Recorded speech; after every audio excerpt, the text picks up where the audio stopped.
नमस्कार, world 360 degree में आपका स्वागत है। मैं हूं अखिलेश सुमन। 9 और 10 सितंबर को दिल्ली में G20 का शिखर सम्मेलन हो रहा है, लेकिन 9 सितंबर को ही यानी पहले ही दिन वो सब कुछ हो गया जो आमतौर पे दूसरे दिन होता है। पहले दिन क्या हुआ?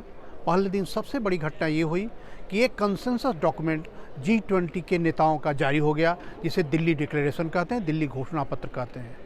सबसे बड़ी आशंका ये थी कि यहाँ इस तरह का घोषणा पत्र नहीं जारी हो पाएगा, क्योंकि रूस यूक्रेन के युद्ध के बीच में यूरोपीय यूनियन के अलग तरीके थे, रूस और चीन के अलग तरीके थे और अमेरिका अलग तरीके से सोच रहा था। लेकिन चूंकि भारत की इज्जत सबको बचानी थी और चूंकि भारत इसका आयोजक था और अभी पूरी दुनिया में भारत की सबको ज़रूरत है, इसलिए कंसेंसस तैयार हुआ।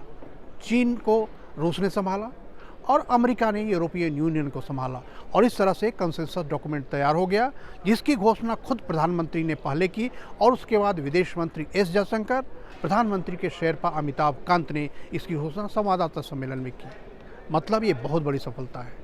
दूसरी बड़ी घटना ये हुई कि अफ्रीकन यूनियन को G20 में सदस्य के रूप में शामिल कर लिया गया।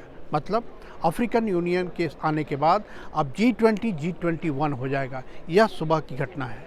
और उसके बाद तीसरी जो बड़ी घटना है वो ये है कि अमेरिका, भारत, मिडिल ईस्ट और यूरोपियन यूनियन ने मिलकर एक तरीके से इंफ्रास्ट्रक्चर और इन्वेस्टमेंट के लिए एक संस्था बनाई है, जिसकी भी आज घोषणा हुई। तो ये तीन बड़ी घोषणाएं हुई G20 शिखर सम्मेलन के दौरान। अब कल शिखर सम्मेलन का आखिरी दिन है और देखना यह है कि कल आखिरी दिन और क्या क्या घोषणाएं होंगी। अभी मैं जहां खड़ा हूं, यह G20 का मीडिया सेंटर है, इंटरनेशनल मीडिया सेंटर। और इस मीडिया सेंटर को इतने खूबसूरत तरीके से बनाया गया है कि यहाँ जो पत्रकार आए हैं वो इससे बड़े प्रभावित हैं।